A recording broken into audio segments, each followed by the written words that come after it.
자, 한 주간 있었던 부동산 뉴스에 대해서 설명 한번 드려보겠습니다. 여보 지금이라도 집 사야겠어. 매수 심리가 확 달라졌다. 라면서 또 이런 제목의 기사가 있는데 지금 서울 매수 우위 지수가 이제 최고치를 찍었다. 거래량도 7천 건을 넘었다. 그러니까 한마디로 지금 서울은 확연한 상승세라고 보면 될 것 같고요. 그리고 특정 지역들은 진짜 야 이게 이렇게까지 가야 돼? 싶을 정도로 너무 빠르게 올라가고 있어가지고 이게 뭐야? 싶을 정도의 지금 분위기인 거는 좀 사실이긴 합니다. 그래서 실제로 지금 뭐 거래되는 것들 최근에 어떤 그 시장의 분위기들을 보면은 서울에 한 18억에서 서울에 한 18억 초과 정도 되는 곳들은 지금 꽤 빠르게 올라가고 있고 3, 40억대 이런 것들도 가격대들이 막 계속 올라가고 있는 그런 추세여서 야 이거 약간 과열이다라는 느낌이 들 정도의 그런 속도라고 보시면 될 것 같아요. 그만큼 지금 매수 우위 지수도 빠르게 회복을 했고 거래량까지 지금 받쳐주다 보니까 약간 지금 당장은 상승장이 좀 확연하게 보이는 그런 상황이라고 보시면 될 것 같아요. 자, 그러다 보니까 이제 1년 뒤에 집값 오른다 해서 2년 8개월 만에 최고 아까 말한 주택가격 전망지수를 이제 그래프로 보여드리면은 조금 낮아졌었죠. 그러다가 지금 갑자기 지금 엄청나게 빠르게 오르는 게 보이시죠? 90 정도 됐었는데 115다. 그러니까 100이 기준인데 115라면은 이거는 급등세까지 가는 느낌이라고 보시면 되는 거예요. 자, 그러면은 일부 지역들 내가 사고 싶은 지역들은 보통 지금 먼저 올랐고요. 내가 사기 조금 애매한 지역들은 아직 갈까 말까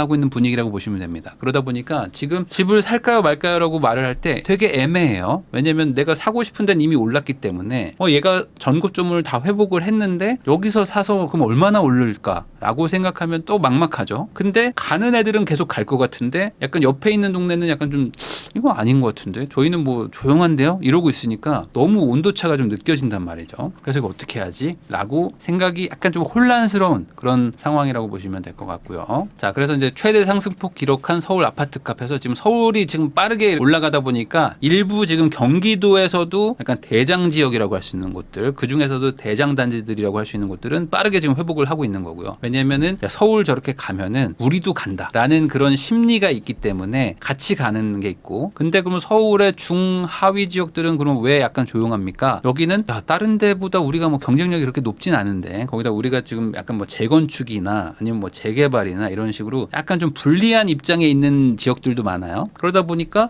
우리는 조금 아직은 아닌 것 같아요 라고 하면서 지금 시장이 약간 좀 이원화가 되고 있는 그런 상태라고 보시면 될 것 같아요. 자, 아까 제가 말했듯이 원베일리가 지금 아크로 리버파크보다 더 비싸서 전 국민이 다 아는 아파트가 또 돼버렸는데 여기가 지금 국민 평수인데 49억 8천 50억 찍었다는 거래 소문이 있었습니다. 근데 이게 사실로 이제 밝혀졌다. 그러니까 지금 이제 30평대가 50억인 거예요. 그러니까 이제 평당 1억 5천인 거죠. 평당 1억 4천 6백만 원이 찍혔습니다. 물론 이제 레미안 원베일리가 뭐 좋은 단지인 건 맞죠. 뭐 커뮤니티도 뭐 잘 돼 있고 뭐 역세권이라고 하긴 뭐 애매하지만 어쨌든 뭐 주변에 다 있고 역세권이 아니어도 뭐 상관없는 입지기도 하고 하니까 50억 찍었다 하는 게 뭐 어떤 분들한테는 뭐 미쳤다라는 가격일 수도 있지만 또 어떤 분한테는 야 이거보다 더 괜찮은 게 없는데 라고 해서 한강조망 잘 나오는 평수를 산 것 같아요. 근데 이게 너무 빠르다는 거죠. 지금 뭐 순식간에 막 5%, 10%씩 급등하고 있으니까 이렇게 빨라도 되는 건가? 라는 지금 우려가 또 일부 있는 것도 사실입니다. 자, 그러다 보니까 지금 정부도 깜짝 놀랬고 어떻게 좀 자신 있어요 라고 얘기하던 부분들도 지금 완전히 지금 상황이 바뀌었습니다. 거기다가 이제 작년에 사실은 어느 정도 이제 비아파트 부분에서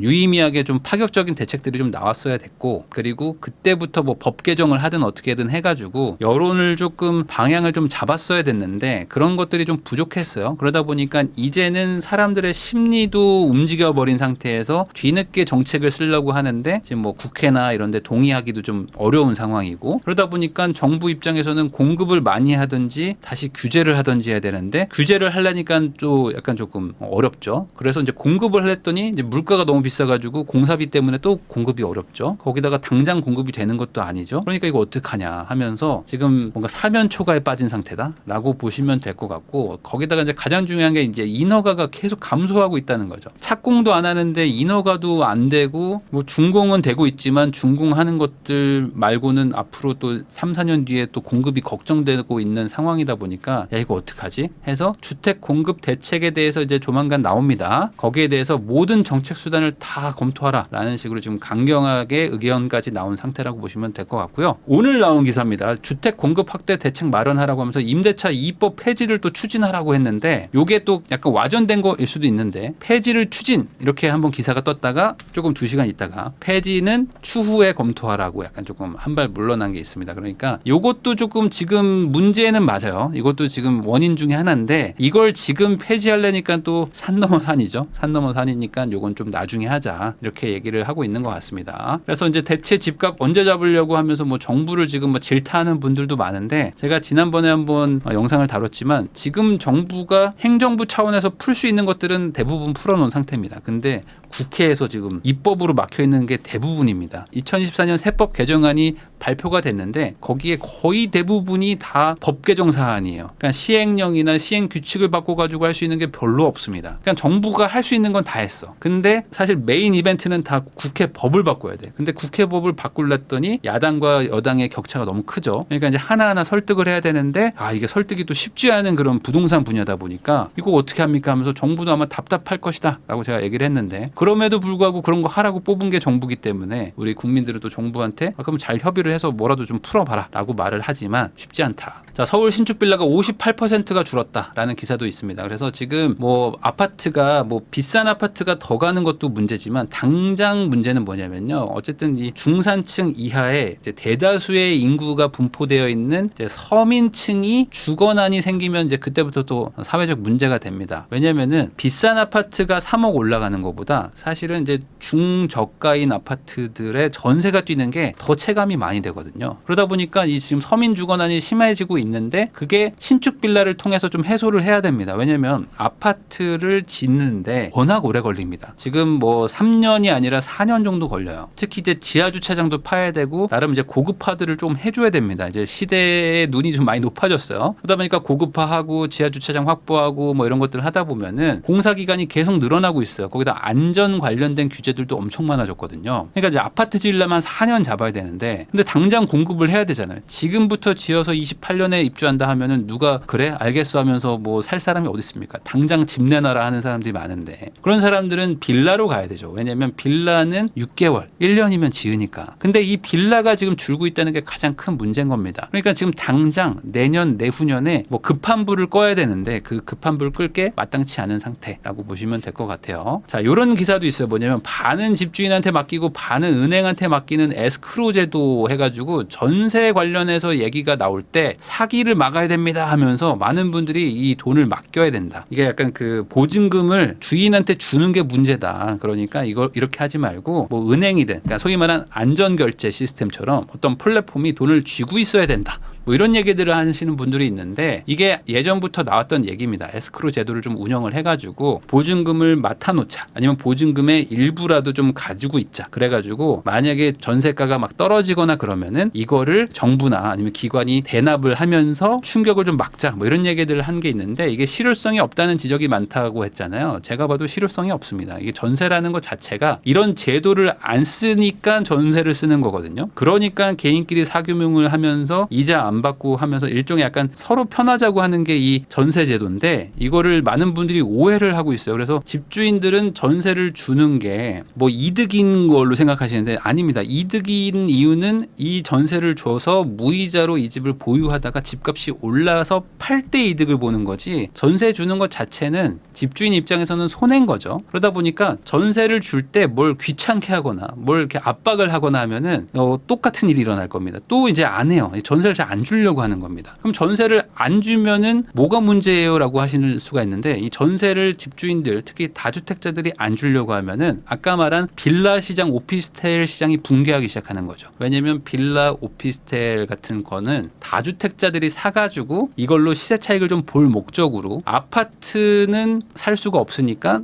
빌라나 오피스텔 사가지고 조금 적은 돈으로 시세 차익 보려고 전세를 주는 건데 이 전세를 규제하면서 전세에서 이제 페널티를 주기 시작하면은 집주인들이 이제 이걸 안 사는 거죠. 그러면 이제 빌라가 공급이 안 됩니다. 공급이 안 되면 또 난리가 나는 거예요. 그러니까 이게 어디 하나를 규제하면은 해결됩니다라는 단순한 생각을 하시면은 안 됩니다. 어디를 규제하는 순간 다른 데서 터지는 거예요. 그러면 제일 좋은 건 뭐냐? 정부가 국가가 세금을 들여가지고 공공임대를 지으면 돼요. 공공임대를 지어가지고 싸게 빌려주면 돼. 근데 이건 돈이 너무 많이 들어가니까 세금을 또 많이 걷어야 됩니다. 그러면 왜 나한테 세금 걷어? 하면서 또 문제가 생기는 거예요. 그래서 이게 단순히 생각하시면 안 된다.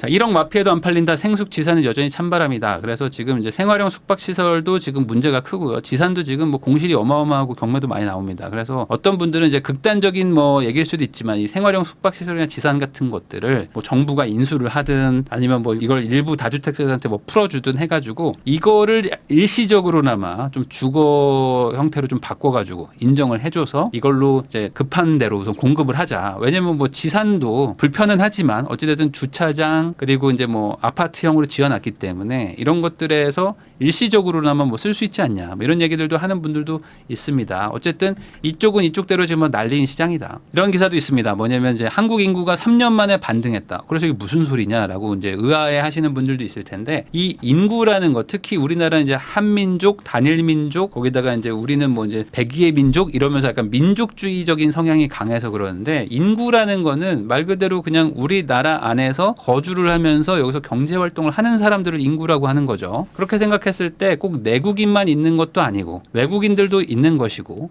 외국인들이 늘어날 수도 있는 거죠. 이게 꼭 이민이 아닐 수도 있습니다. 그냥 대다수의 그냥 일반적인 외국인들이 한국에서 이제 사업을 할 수도 있고 어떤 뭐 여행인데 장기 거주를 할 수도 있고 뭐 다양한 일들이 있는 거잖아요. 그래서 지금 내국인들은 감소하는 거는 아무래도 이제 고령 인구들이 사망하는 게 있겠지만은 외국인들은 또 많이 들어오고 있다. 그러니까 청년 세대겠죠. 아무래도 청장년 세대들이 들어오고 내국인들은 이제 고령 노인들이 이제 돌아가시면서 인구도 늘어나지만 뭐 평균 연령이라고 해야 될까요? 이런 것들도 뭐 일종의 약간의 감소세도 있을 수도 있을 것 같아요. 그래서 인구가 마냥 감소하고 있는 것만은 아니고 앞으로 외국인들의 어떤 이 증가세도 조금 더 강해질 것 같습니다. 왜 그러냐면 이제 뭐 지방에도 그렇고 뭐 농촌 지역, 뭐 어촌 지역도 마찬가지고 이제는 외국인 근로자가 없으면 이제 산업 자체가 붕괴하는 지경에 빠진 데가 많거든요. 그러다 보니까 이제 이런 데들은 이제 아무래도 계속 비자를 내주면서 외국인 청년 고용을 계속 늘리려고 하는 것이고 거기다 이제 뭐 서울 수도권에는 또 나름 또 다른 또 외국인 관련돼서 또 직장들 직업들이 또 생겨나고 하면서 외국인은 조금 늘어나고 이제 내국인들은 점점 줄어드는. 한마디로 이제는 뭐 한국인이라면은 그냥 다 같은 그냥 한국인인 거지 인종이 똑같지는 않을 수도 있다. 이거에 대해서 우리도 이제 적응해야 되는 시기가 오고 있는 것 같습니다. 자, 이런 내용도 있습니다. 이제 뭐 내일부터 바뀐다고 하는데 디딤돌 버팀목 대출이 이제 요거는 집 사는 거고 요건 이제 전세 쓰는 건데 요거에 대해서 뭐 이자가 조금 뭐 올라간다고 합니다. 그래서 혹시나 뭐 이런 거에 관심 있는 분들은 가상금리 같은 것들이 뭐 조금 더 붙을 수가 있다라는 거. 그래서 사실 이제 금리가 요즘에 이제 내려간다, 기준금리가 내려간다라고는 얘기하지만 또 정책적으로 또 어떤 시장 상황에 따라서 약간 중간에 이렇게 톡톡 튀는 경우들도 있습니다. 그러니까 이런 것들도 고려해가지고 이제 대출을 받으실 때 0.1%라도 적으면 뭐 좋은 거니까 이런 것들 잘 챙기시면 좋을 것 같습니다. 이런 얘기도 있습니다. 지금 역성장이 나왔어요. 그래가지고 한국은행에서 이제 연 2.5% 성장한다고 이제 예측은 했지만 어쨌든 2분기 성장률이 마이너스가 찍혔습니다. 그래서 이게 지금 어찌됐든 간에 약간 불안 요소죠. 그러다 보니까